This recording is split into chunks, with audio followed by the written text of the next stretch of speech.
जय हिंद दोस्तों, स्वागत है मेरे नई वीडियो में। दोस्तों इस वीडियो में हम बिहार शिक्षक भर्ती टीआरई 4.0 के लिए भौतिकी को करने वाले हैं। तो चलिए दोस्तों वीडियो को स्टार्ट करते हैं।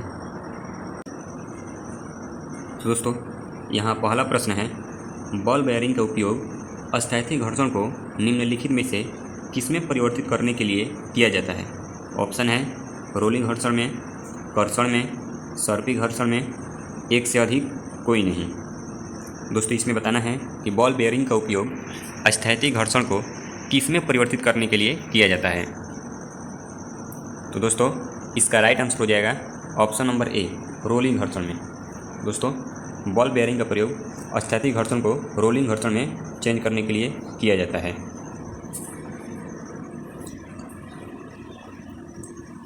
इसके एक्सप्लेनेशन को देख लेते हैं। दोस्तों इसमें दिया हुआ है कि बॉल बेयरिंग छोटी गेंदनुमा या गोलाकार संरचना है। एक गेंद में संपर्क की सतह सिर्फ एक बिंदु होता है, जिसके परिणाम स्वरूप बहुत कम रोलिंग घर्षण होता है। तो दोस्तों रोलिंग घर्षण का मान अस्थायी घर्षण से कम होता है।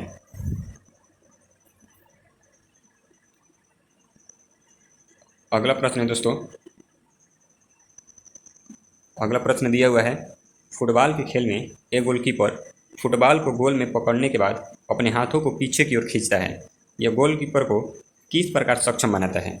ऑप्शन है संवेग परिवर्तन की दर को कम करने में, फुटबॉल पर अधिक बल लगाने में, फुटबॉल द्वारा हाथों पर लगाए गए बल को बढ़ाने में, एक से अधिक, कोई नहीं।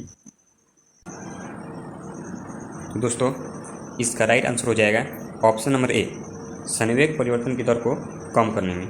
दोस्तों फुटबॉल के खेल में गोलकीपर जो है फुटबॉल को पकड़ते समय अपने हाथों को पीछे की ओर करता है, ताकि दोस्तों जो समय है वह बढ़ जाए, तथा दोस्तों समय के बढ़ जाने से जो संवेग परिवर्तन की दर होगी वो कम हो जाएगी। तो इस वजह से दोस्तों संवेग में परिवर्तन की दर को कम करने से क्या होता है कि बल जो है फुटबॉल का कम लगता है, जिससे गोलकीपर को कम चोट लगती है। इसके एक्सप्लेनेशन को भी देख लेते हैं। दोस्तों इसमें दिया हुआ है कि अपने हाथों को पीछे की ओर खींचकर गोलकीपर गेंद को पकड़ने का समय बढ़ा देता है। समय बढ़ाकर वह इस गेंद पर लगने वाले बल को कम कर देता है। तो दोस्तों वो क्या होता है, बल कम हो जाता है, जिसकी वजह से गोलकीपर को कम में चोटें आती हैं। साथ ही दोस्तों यही प्रश्न क्रिकेट के खेल में भी पूछता है कि क्रिकेट के खिलाड़ी भी बॉल को कैच करते समय अपने हाथों को पीछे की ओर खींचता है। तो उसका भी आंसर यही होगा दोस्तों, यहाँ पर फुटबॉल को लेकर दिया है और वहाँ पर क्रिकेट को लेकर देता है। अगला प्रश्न दिया है दोस्तों, अनुदैर्ध्य तरंगों का उदाहरण है। ऑप्शन है रेडियो तरंग, ध्वनि तरंग, एक्स किरण या गामा किरण, एक से अधिक, कोई नहीं। तो दोस्तों इसका राइट आंसर हो जाएगा ऑप्शन नंबर बी, ध्वनि तरंग। दोस्तों अनुदैर्ध्य तरंग में जो कण होता है वो माध्य स्थिति के आगे पीछे गमन करता है। साथ ही दोस्तों ध्वनि तरंग जो होता है इसके भी कण माध्य स्थिति के आगे पीछे गमन करते हैं, जिस वजह से ध्वनि तरंग जो है एक प्रकार का अनुदैर्ध्य तरंग है। जबकि दोस्तों जो प्रकाश होता है दोस्तों वो एक प्रकार का अनुप्रस्थ तरंग होता है। इसको भी ध्यान रखिएगा, प्रकाश जो होता है दोस्तों वो एक प्रकार का अनुप्रस्थ तरंग होता है, लेकिन दोस्तों ध्वनि जो है वो एक प्रकार का अनुदैर्ध्य तरंग है। तो इसका 60 नंबर का right answer option number B हो जाएगा। बढ़ते हैं अपने अगले प्रश्न की ओर। दोस्तों इसके एक्सप्लेनेशन को भी देख लेते हैं।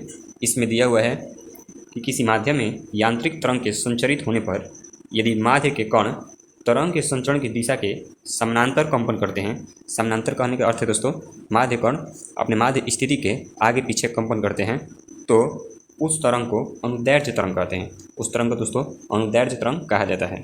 ध्वनि तरंग एक प्रकार का अनुदैर्ध्य तरंग होता है, लॉन्गिट्यूडिनल वेव होता है दोस्तों, इसको ध्यान रखिएगा। जबकि प्रकाश के बारे में बात करें तो प्रकाश जो होता है वो अनुप्रस्थ तरंग होता है। तो दोनों के बारे में पूछता है दोस्तों कि दोनों में से कौन अनुदैर्ध्य है और कौन अनुप्रस्थ तरंग होता है।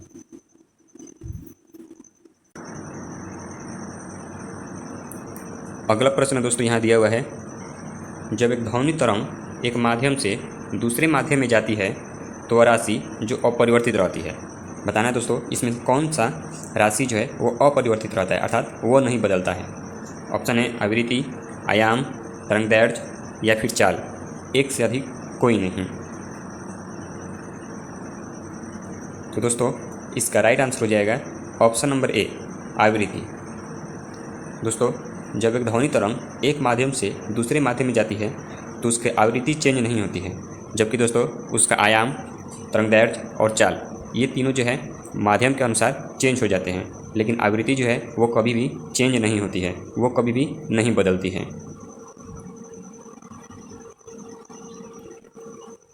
इसके एक्सप्लेनेशन को दोस्तों यहाँ देख लेते हैं। इसमें दिया हुआ है कि ध्वनि एक स्थान से दूसरे स्थान तक तरंगों के रूप में कंपन करती है, अर्थात गमन करती है। ध्वनि दोस्तों एक स्थान से दूसरे स्थान तक तरंगों के रूप में गमन करती है। ध्वनि तरंग अनुदैर्घ्य यांत्रिक तरंग होता है। दोस्तों, यांत्रिक तरंग कहने का अर्थ है कि वह पदार्थों से होकर गुजरता है। यांत्रिक तरंग कहने का अर्थ है दोस्तों, वो जो ध्वनि जो है वो यंत्र से होकर गुजरता है, अर्थात पदार्थों से होते हुए गुजरता है।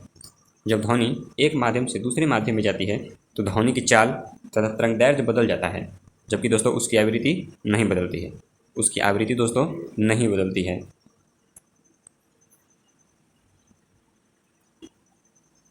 अगला प्रश्न दोस्तों यहाँ दिया हुआ है कि वायु में ध्वनि तरंग होती है तिरछी, अनुदैर्घ्य, विद्युत चुंबकीय, ध्रुवीकृत, एक से अधिक, कोई नहीं। तो दोस्तों इस प्रश्न को हमने अभी ऊपर में किया है। जो ध्वनि तरंग है वो किस प्रकार की होती है, तो अनुदैर्घ्य होती है। तो इसका बी नंबर जो है राइट आंसर हो जाएगा। हालांकि दोस्तों यहाँ पर साइड में आंसर दिया हुआ है, लेकिन मैं हर एक वीडियो में कहता हूँ कि आप हर एक प्रश्न का आंसर खुद से कीजिए ताकि आप सब लोग का अभ्यास हो सके, क्योंकि दोस्तों प्रश्न को ज़्यादा जूम करने पर वो मोबाइल के फ्रेम में नहीं आ पाएगा। इसी वजह से दोस्तों प्रश्न को मैं ज़्यादा जूम नहीं कर सकता हूँ, क्योंकि वो जो है फटने लग PDF जो है दोस्तों फटने लगेगा या फिर वो मोबाइल के फ्रेम में आएगा ही नहीं।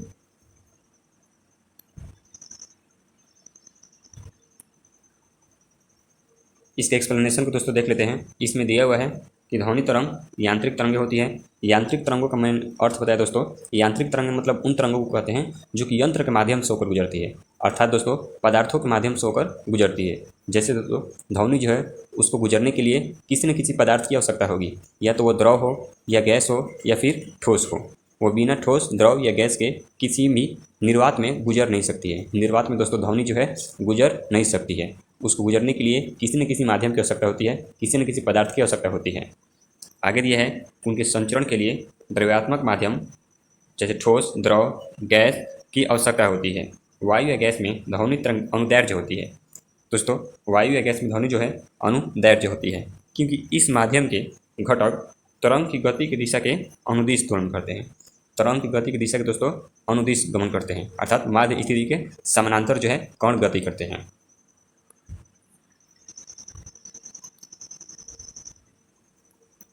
अगला प्रश्न दोस्तों दिया हुआ है कि रेत और नेफ्थलीन के मिश्रण को किसके द्वारा पृथक किया जा सकता है। रेत और नेफ्थलीन के मिश्रण को किसके द्वारा पृथक यानी अलग किया जा सकता है।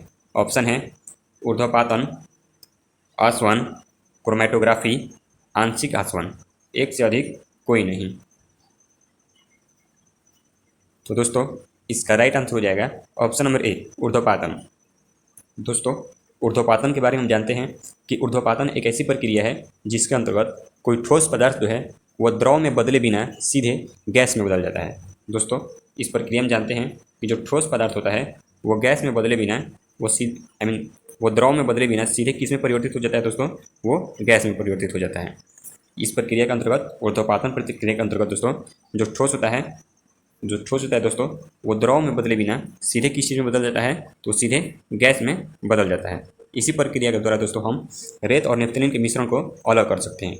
दोस्तों जब हम रेत और नेफ्थलीन के मिश्रण को अलग करेंगे तो जो नेफ्थलीन है वो ठोस से सीधे दोस्तों गैस में परिवर्तित हो जाएगी और वो गैस बनकर उड़ जाएगी। साथ ही दोस्तों मिश्रण का केवल रेत भाग ही जो है वो बच जाएगा। इस तरह से दोस्तों नेफ्थलीन और रेत जो है अलग अलग हो जाएंगे।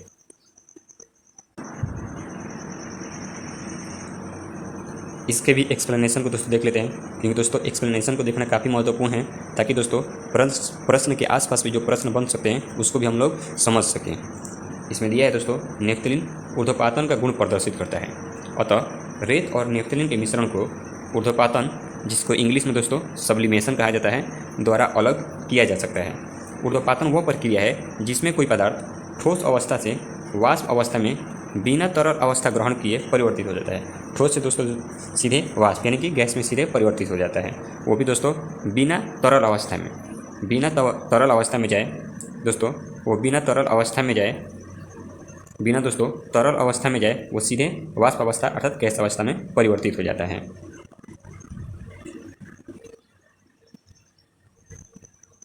अगला प्रश्न दोस्तों यहाँ दिया हुआ है कि विद्युत शक्ति की इकाई होती है।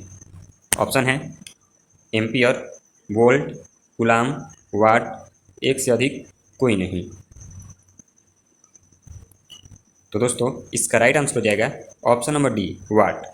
दोस्तों विद्युत शक्ति पूछे या फिर शक्ति पूछे तो दोनों का ही क्या होगा, इकाई वाट होता है। विद्युत शक्ति पूछे तो उसकी भी इकाई वाट, या फिर केवल शक्ति पूछे तो उसकी भी इकाई दोस्तों वाट ही होता है।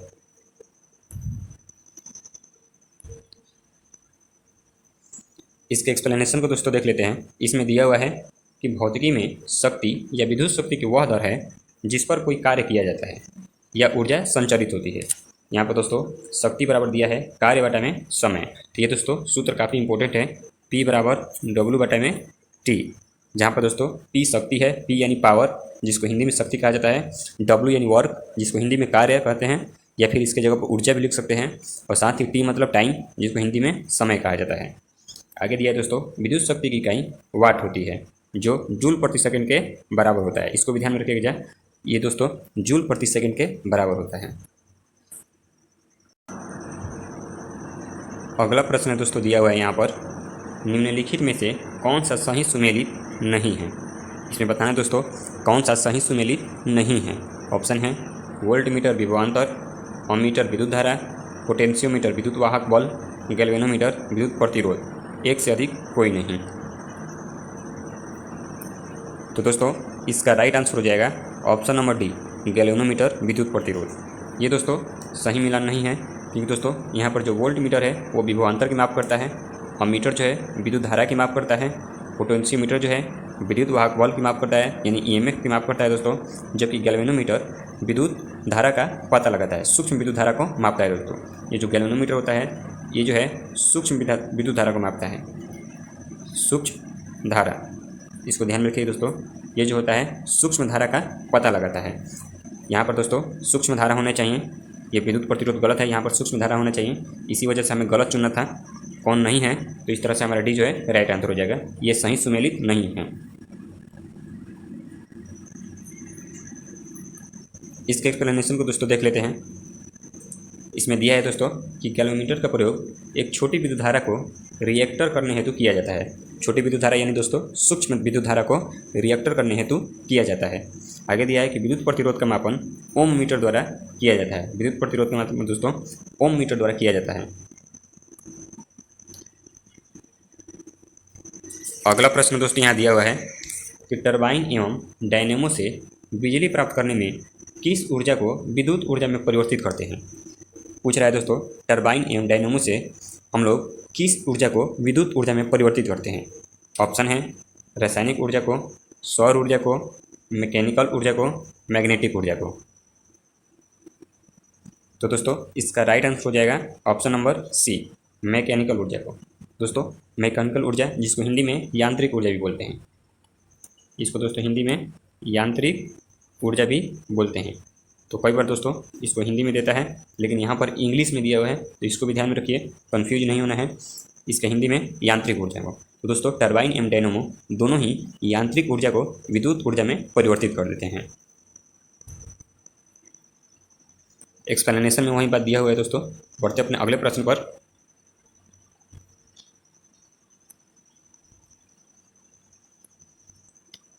अगला प्रश्न दोस्तों यहाँ दिया हुआ है, एलईडी प्रकाश उत्सर्जक डायोड के संदर्भ में कौन सा कथन गलत है। कौन सा कथन दोस्तों यहाँ पर गलत है। ऑप्शन है एलईडी प्रकाश स्रोत ऊर्जा की कम खपत करते हैं। अगला है एलईडी प्रकाश बल्बों से अधिक अवधि तक कार्य करते हैं। अगला दिया है एलईडी में पारा प्रयुक्त होता है जो मनुष्यों के लिए हानिकारक है। आगे दिया है एलईडी का ट्रैफिक सिग्नल लाइटों में प्रयोग किया जाता है। आगे दिया है एक से अधिक कोई नहीं। तो दोस्तों इसका राइट आंसर हो जाएगा option number C. Option number C दोस्तों इसका राइट आंसर हो जाएगा। एलईडी में पारा का प्रयोग नहीं किया जाता है, इसको ध्यान में रखिए दोस्तों, एलईडी में पारा का प्रयोग नहीं किया जाता है। इसलिए दोस्तों ऑप्शन नंबर सी इसका राइट आंसर हो जाएगा, क्योंकि हम लोग को गलत पता लगाना था तो यहाँ पर सी जो है गलत हो जाएगा, जबकि ए जो है सही है। एलईडी जो है प्रकाश स्रोत की कम खपत करते हैं। साथ ही दोस्तों एलईडी जो है प्रकाश बल्बों से अधिक अवधि तक कार्य करते हैं। और यहाँ दिया है एलईडी का ट्रैफिक सिग्नल लाइटों में भी प्रयोग किया जाता है, जबकि दोस्तों एलईडी में पारा प्रयुक्त किया जाता है, ये जो है गलत है। तो ऑप्शन नंबर सी दोस्तों गलत है, जो कि हमारा राइट आंसर हो जाएगा।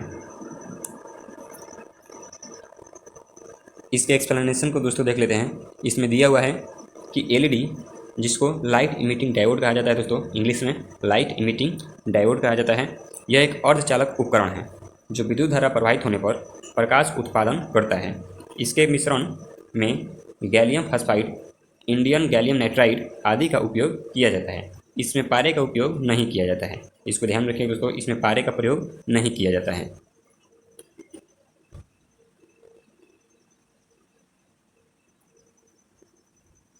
अगला प्रश्न दोस्तों यहाँ दिया हुआ है, निम्नलिखित में से कौन सा फोटो इलेक्ट्रिक उपकरण डिजिटल अनुप्रयोगों के लिए सबसे उपयुक्त है। दिया दोस्तों, निम्नलिखित में से कौन सा फोटो इलेक्ट्रिक उपकरण डिजिटल अनुप्रयोगों के लिए सबसे उपयुक्त है। ऑप्शन है फोटोवोल्टिक सेल, फोटो उत्सर्जक सेल, फोटो डायोड, उपयुक्त में से एक से अधिक, उपयुक्त में से कोई नहीं। तो दोस्तों इसका राइट आंसर हो जाएगा option number A, photovoltaic cell. दोस्तों फोटोवोल्टिक सेल जो है फोटो इलेक्ट्रिक उपकरण डिजिटल अनुप्रयोगों के लिए सबसे उपयुक्त होता है। इसके एक्सप्लेनेशन को दोस्तों देख लेते हैं। इसमें दिया हुआ है कि फोटोवोल्टिक सेल फोटो इलेक्ट्रिक उपकरण डिजिटल अनुप्रयोगों के लिए सबसे उपयुक्त है। फोटोवोल्टिक सेल एक गैर यांत्रिक उपकरण है जो सूर्य के प्रकाश को सीधे बिजली में परिवर्तित कर देता है। फोटोवोल्टिक सेल दोस्तों सूर्य के प्रकाश को सीधे बिजली में परिवर्तित कर देता है। दोस्तों इसके नाम से लगता है फोटोवोल्टिक सेल। अर्थात तो फोटो को सीधे दोस्तों विद्युत में परिवर्तित कर देता है, बिजली में परिवर्तित कर देता है। फोटोवोल्टिक सेल दोस्तों एक अर्धचालक सामग्री से बना होता है। ये दोस्तों अर्धचालक सामग्री से बना होता है। तो दोस्तों फोटोवोल्टिक सेल एक सेल है, अर्थात बैटरी का एक इकाई है, बैटरी का एक भाग है, जिसमें फोटो यानी प्रकाश जो है सीधे रासायनिक ऊर्जा के रूप में, बिजली के रूप में इसके अंदर संचित रह जाता है। अर्थात दोस्तों और इसी सेल से हम इसमें संचित रासायनिक ऊर्जा को विद्युत ऊर्जा के रूप में परिवर्तित कर लेते हैं। अगला प्रश्न दोस्तों यहाँ दिया हुआ है, केंद्राभिमुखी बल किसके लिए जिम्मेदार है।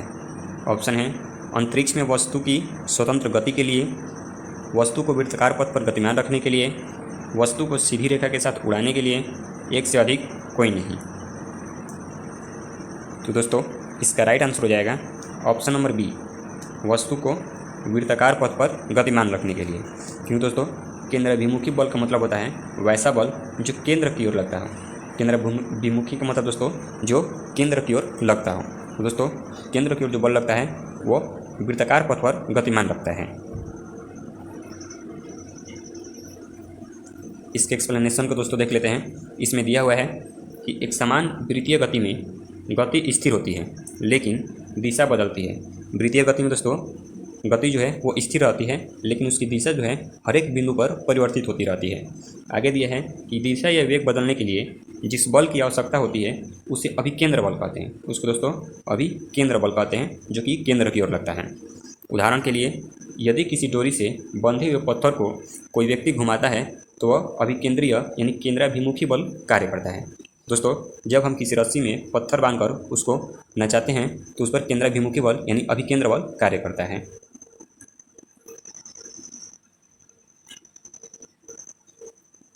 अगला प्रश्न दोस्तों यहाँ दिया हुआ है, निम्नलिखित में से किस ऊर्जा परिवर्तन में घर्षण बल शामिल होता है।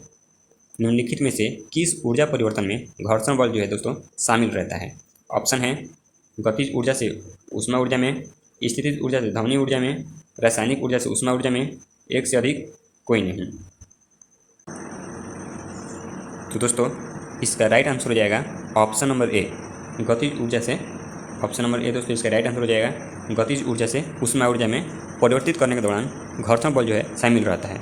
दोस्तों जब कोई गाड़ी गति में रहती है और उस गति से जब हम घर्षण बल लगाते हैं तो जब घर्षण बढ़ता है दोस्तों तो उस समय ऊष्मा उत्पन्न होता है। दोनों सतहों के बीच में दोस्तों ऊष्मा उत्पन्न होता है।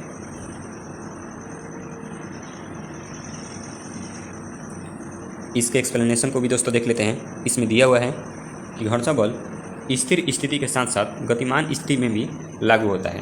घर्षण से संबंधित गुणांक को अस्थैतिक गुणांक और गतिशील गुणांक कहा जाता है, जबकि स्थिर स्थिति में कोई विस्थापन नहीं होता है, अर्थात कोई कार्य नहीं किया जाता है, कोई ऊर्जा रूपांतरण नहीं होता है। यह गतिशील स्थिति में घर्षण बल के विरुद्ध गति होती है, जिससे ऊष्मा के माध्यम से ऊर्जा की हानि होती है। दूसरे शब्दों में गतिज ऊर्जा ऊष्मा में परिवर्तित हो जाती है दोस्तों। क्योंकि दोस्तों जब कोई गति करती है किसी सतह पर, तो सतह पर लगने वाले घर्षण बल के विरोध में चलती है। उसके विरोध में दोस्तों बल लगता है जो कि घर्षण बल होता है, और उसी के कारण दोस्तों जो गतिज ऊर्जा है वो ऊष्मा ऊर्जा में परिवर्तित हो जाती है। यही कारण है दोस्तों जब हम अपने हाथों को भी मलते हैं तो ऊष्मा उत्पन्न होने लगती है। तो दोस्तों जब हम अपने हाथों को, दोनों हाथों को एक साथ ठंडे के दिनों में दोस्तों गति देते हैं, अर्थात एक साथ मलते हैं, तो उस समय भी दोस्तों हमारे हाथों में ऊष्मा उत्पन्न होने लगता है, अर्थात गर्मी पैदा हो जाती है।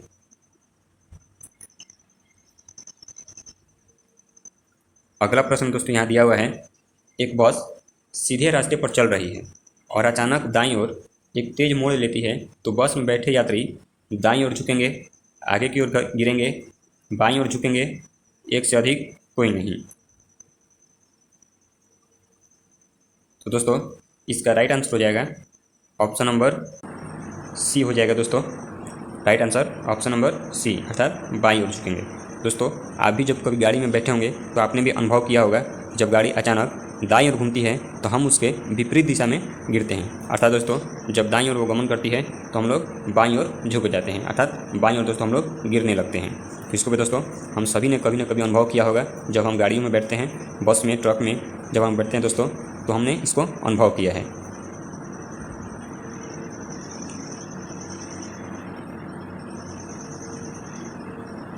इसके एक्सप्लेनेशन को भी दोस्तों देख लेते हैं। इसमें दिया हुआ है दोस्तों कि जब बस तीव्र गति से दाईं ओर मुड़ती है तो बस का जड़त्व बदल जाता है, लेकिन यात्रियों की जड़ता अब भी सीधी दिशा की ओर रहती है, इसलिए वे बाईं ओर झुक जाते हैं दोस्तों। तो चलिए दोस्तों हमारा वीडियो यहीं पर समाप्त होता है। मिलते हैं अपने अगले वीडियो में, तब तक के लिए धन्यवाद।